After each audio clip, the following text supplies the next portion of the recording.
В една далечна държава имало един университет на име Лайспейс. В него им учил един ученик на име Атлас. Атлас бил професор по астрономия, техник, космонавт и учен. Мечтата му била да разбере как се е създала Вселената.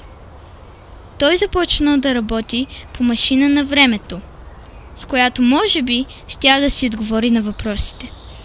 След няколко години работа, Атлас най-накрая завършил машината. Качил се в нея и отпътувал милиарди години във времето. Чувствам се отвратително. Боли ме главата от дни. Този взрив кога ще го видя? Какво стана? Защо спря машината? Вау! Колко е красиво!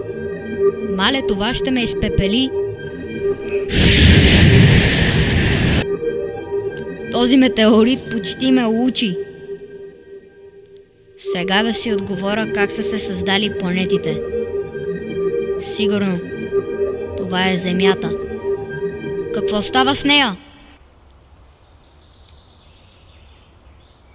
Наистина нямам думи. Когато видях сблъсъка на Земята и тея, осъзнах нещо. На хората не им трябва машина, за да разберат информация и отговори. Вселената е безкрайна. Трудно можем да разберем историята й. Другото нещо, което е безкрайно, е човешкият ум. Той е най-хубавият източник за информация.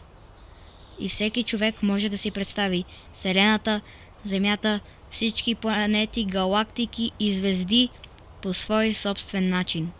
Затова представете си останалата част от историята на Земята и как изглежда Вселената, както желаете.